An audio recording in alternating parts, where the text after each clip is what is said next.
Allora, ciao. Ciao, Mandi nella mia lingua, ok, carnica, Mandi. potresti presentarti? Allora, io sono Rupi Flavia, sono nata a Prato Carnico, un paesino dell'Alta Carnia di montagna. Sono nata nel 1955, vivo a Pesaris, il paese degli orologi, da 50 anni. Ok, potresti raccontarci la tua vita e in particolare del lavoro che hai compiuto per esempio nei campi? Nei campi. Allora, quando ero piccola io, tutte le donne lavoravano la campagna, aiutavano a fare la legna, facevano anche la legna perché i mariti erano all'estero, anche mio papà era all'estero, dunque abitavo con mia mamma e altre 4 sorelle. La prima volta che ho messo la gerla sulle spalle, Che cos'è la geola? la gerla è quell'attrezzo che vedete qua sulla mia schiena, che serviva per portare la legna, il fieno, il concime nei campi. Quindi una specie di zaino universale. Un zaino come si chiama? Di paglia, si usava per trasportare tutto quello che serviva. Ok, perfetto. La prima volta che l'ho messo sulla schiena avevo 6 anni, Ah, ero piccola, non sapevo neanche portarla. Effettivamente sono caduta all'indietro ah. perché il peso mi ha tirato giù. Poi ho imparato che bisogna stare un po' curve. Da questo dipende il mal di schiena di tante donne della Carnia per portare la gerla con tanti pesi. Ok, potresti anche un po' parlarci delle portatrici carniche nella prima guerra mondiale?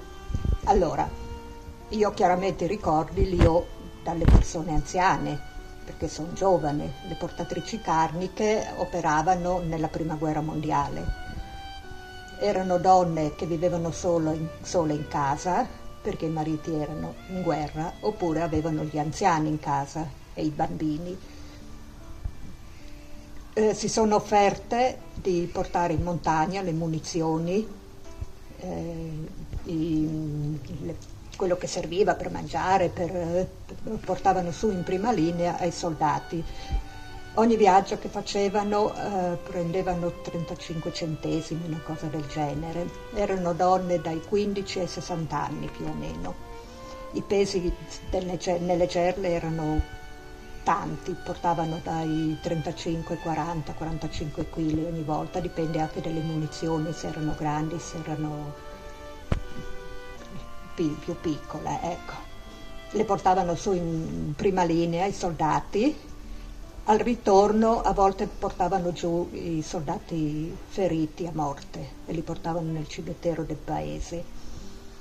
Sono state donne eroiche, una in particolare che è stata colpita da un cecchino austriaco ed è morta. Questa signora è stata da Luigi Scalfaro insignita la medaglia militare al valore, e c'è anche una caserma che è l'unica in tutta Italia, si chiama Maria Plotzner, intitolata a lei proprio per gli atti eroici che avevano compiuto queste donne, anche perché andavano su al mattino, poi dovevano tornare giù a valle, vedere delle bestie nelle stalle, assistere gli anziani, i bambini, proprio perché erano sole in casa e i mariti erano in guerra. Queste sono state le donne. Ok, come hai saputo ricostruire il tuo spazio e la tua vita dopo aver cambiato paese in cui vivevi? Allora, io l'ho cambiato di poco, cioè da un comune sono passata al paese di Pesaris, che non è tanto distante. La vita non è cambiata proprio tanto, ho continuato a fare i miei lavori, sono stata anche a lavorare nelle fabbriche, nei bar, nelle mense. Ho costruito la mia famiglia, ho avuto i miei 2 figli, li ho cresciuti, sempre cercando di non far mancare niente né ai figli, però lavorando. Ho lavorato tanto la campagna, continuo a lavorarla, i miei orti, i miei campi, coltivo le mie verdure. Tanti anni avevo anche le bestie nelle stalle, adesso sono sola, non non ne tengo più, ecco. Ok. Cosa hai trovato e cosa apprezzi maggiormente del luogo in cui vivi? Allora, nel luogo in cui vivo è un luogo tranquillo, si vive bene, si ha la possibilità di fare le cose che a me piacciono, tipo l'agricoltura e la legna, che mi arrangio, mi faccio la legna da sola, faccio tutte quelle cose lì, si vive bene perché si è tranquilli, non si ha paura di delinquenza, di ladri, è una piccola comunità in cui tutti sanno tutto di tutti, però se c'è un bisogno tutti ci aiutiamo a vicenda e questa è una grande cosa. Bene, ultima domanda, qual è il ricordo più bello della tua vita? Il ricordo più bello è non tanto la nascita dei miei figli, quanto la nascita dei miei adorati nipoti. Ok, grazie mille per il tuo tempo, Flavia.